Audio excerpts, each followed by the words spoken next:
pembelajaran kali ini kita berkonsentrasi pada gaya listrik pada 3 muatan yang segaris. Kita memulai pembelajaran kita kali ini dengan memperhatikan 3 muatan listrik berikut. Nah, kita gambar, ini ada 3 muatan. Q1 bermuatan listrik negatif, Q2 bermuatan listrik positif, dan Q3 bermuatan listrik positif. Tujuan pembelajaran kita kali ini adalah kita dapat menganalisa dan juga menentukan gaya listrik yang dialami oleh masing-masing muatan. Artinya bahwa gaya listrik yang dialami oleh muatan Q1 pasti diakibatkan oleh Q2 dan juga Q3.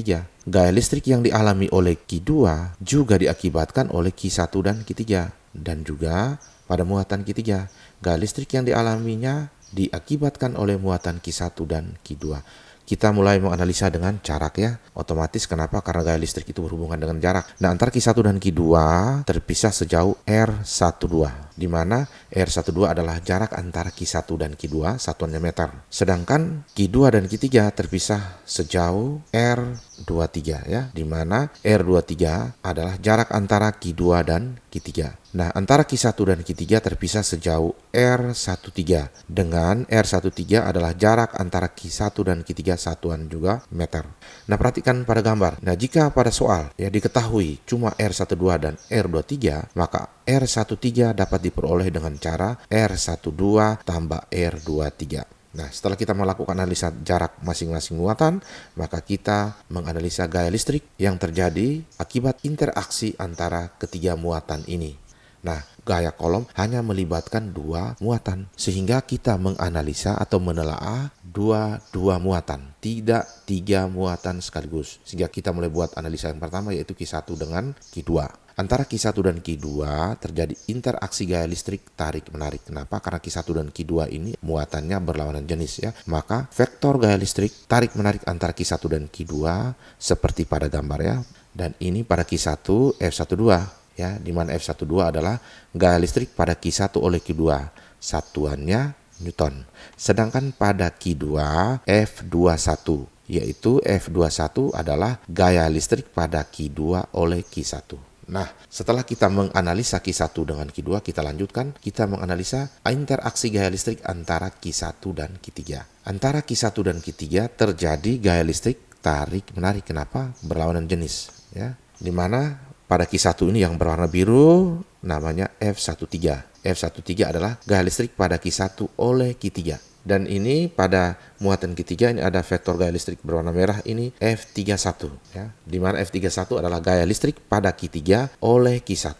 Nah, setelah itu kita lanjutkan menganalisa interaksi gaya listrik antara Q2 dengan Q3. Karena Q2 dengan Q3 adalah muatan sejenis, sehingga vektor gaya listriknya tolak-menolak. Yang ini F23, di mana F23 adalah gaya listrik pada Q2 oleh Q3, dan yang ini yang hijau pada muatan Q3 ini F32. F32 gaya listrik pada Q3 oleh Q2. Perhatikan semua gaya listrik ini ya, dari F12 sampai dengan F32 satuannya sama, yaitu Newton.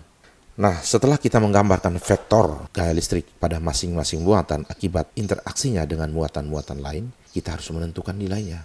Nah, untuk nilai vektor gaya listrik, kita tetap berpijak pada persamaan hukum kolom, di mana F12 sama dengan F21, yaitu sama dengan K kali Q1 kali Q2 per R12 kuadrat. Yang berikut, F13 sama dengan F31, atau sama dengan K kali Q1 kali Q3 per R13 kuadrat. Dan yang berikut, ya F23 sama dengan F32, yaitu K kali Q2 kali Q3 per R23 kuadrat. Tetapi di dalam soal biasanya gaya listrik yang ditanyakan hanya gaya listrik yang dialami oleh salah satu muatan. Jadi bisa Q1, bisa Q2, dan juga bisa Q3. Untuk itu kita harus tinjau satu per satu. Oke, yang pertama kita tinjau Q1. Pada muatan Q1 bekerja 2 gaya listrik. Perhatikan baik-baik ya, 2 gaya listrik. Ada F12 dan ada F13 yang arahnya sama, dan kedua vektor gaya listrik ini paralel. Misalkan resultan gaya listrik pada Q1 adalah F1, maka F1 adalah F12 tambah F13. Kenapa? Arahnya sama. Jadi F1 sama dengan F12 tambah F13. Atau sama dengan ya K kali Q1 kali Q2 bagi R12 kuadrat ditambah dengan K kali Q1 kali Q3 per R13 kuadrat. Gaya adalah besaran vektor, maka kita menentukan nilai dan juga menentukan arah. Arahnya dengan arah ke kanan. Ya, kenapa? Karena kedua-duanya ke kanan. Atau mendekati atau menuju Q2. Kenapa? Ke kanan berarti dia mendekati atau menuju Q2. Dengan catatan Q2 ini kita jadikan sebagai acuan karena Q2 adalah muatan terdekat dari Q1. Oke, kita lanjutkan dengan meninjau Q2. Perhatikan ya, pada Q2 ini kita perhatikan pada Q2 bekerja dua gaya listrik ya. Ada dua vektor gaya listrik di sini yaitu F21 dan F23. Tetapi kedua vektor gaya listrik ini arahnya ke kiri. Ini berdasarkan gambar ya. Dengan demikian, jika resultan gaya listrik pada Q2 adalah F2, maka F2 sama dengan F21 tambah F23 ya. Dijumlahkan juga. Nah, bedanya dengan yang pada Q1, ini searah ke kanan dan ini searah ke kiri. Bedanya cuma arahnya. Dengan F21 itu sama dengan K kali Q2 kali Q1 per R12 kuadrat. Dan F23 itu sama dengan K kali Q2 kali Q3 per R23 kuadrat. Oke, kita tentukan arahnya dengan arah ke kiri atau mendekati menuju Q1. Perhatikan baik, mendekati atau menuju Q1 ya, karena kedua-duanya ke kiri semua. Tapi perhatikan, di sebelahnya ada Q3, maka Q3 juga bisa kita jadikan acuan ya, atau menjauhi Q3. Jadi untuk Q2 ini yang berdasarkan gambar ini arahnya bisa ada 3 ya, yaitu ke kiri karena F21 dan F23 dua-duanya arahnya ke kiri, atau menuju atau mendekati Q1 atau menjauhi Q3. Oke, selanjutnya kita tinjau Q3. Nah, sekarang kita perhatikan Q3 ya. Nah, pada Q3 juga bekerja dua buah gaya listrik F32 dan F31. Berbeda dengan pada Q1 dan Q2 yang kedua vektor gaya listriknya adalah searah. Pada Q3, kedua vektor gaya listrik yang bekerja pada muatan ini arahnya berlawanan. F32 ke kanan, F31 ke kiri.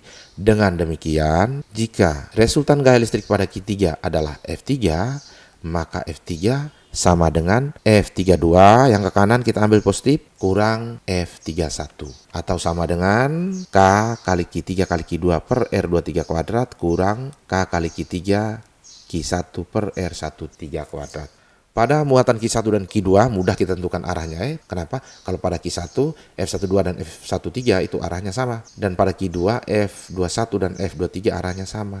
Sedangkan pada Q3 antara F32 dan F31 arahnya berlawanan ya. Maka cara untuk menentukan arah adalah yang pertama, jika setelah kita melakukan perhitungan F3 bernilai positif, maka arahnya ke kanan atau menjauhi Q2.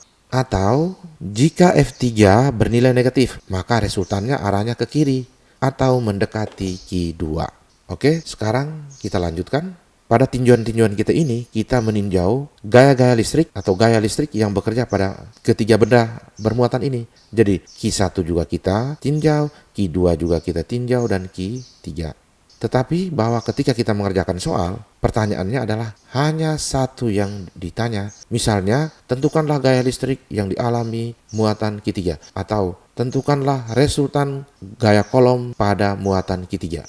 Dengan demikian, maka kita harus mencari cara yang lebih sederhana untuk menentukan vektor-vektor gaya listrik yang bekerja pada salah satu muatan untuk 3 muatan yang sejajar. Nah, untuk lebih sederhana, perhatikan 3 muatan di bawah ini. Oke, ini ada 3 muatan. Ada Q1 bermuatan listrik negatif, ada Q2 bermuatan listrik negatif, dan ada Q3 bermuatan listrik negatif. Ya, ini R12 antara Q1 dengan Q2, antara Q2 dengan Q3 R23, dan antara Q1 dan Q3 R13. Pertanyaan, tentukanlah gaya listrik pada muatan Q1. Artinya, kalau pertanyaan seperti ini, kita hanya berkonsentrasi pada muatan Q1. Dengan demikian kita menggambarkan vektor gaya listrik hanya pada Q1 dengan cara, perhatikan baik-baik, antara Q1 dengan Q2 tolak-menolak. Artinya Q1 ini ditolak oleh muatan Q2.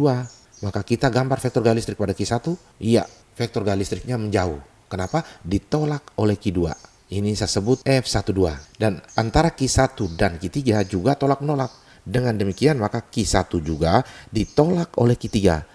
maka vektor gaya listrik pada Q1 oleh Q3 menjauhi Q3 karena ditolak seperti ini. Oke, maka ini adalah F13, vektor gaya listrik pada Q1 oleh Q3. Nah, setelah itu baru kita tentukan, misalkan resultan gaya listrik pada Q1 adalah F1, maka F1 sama dengan F12 tambah F13 dengan arah ke kiri atau menjauhi muatan Q2. Jadi ini adalah pengantar bagaimana caranya kita menentukan atau melakukan analisa resultan gaya listrik pada masing-masing muatan untuk 3 muatan yang segaris.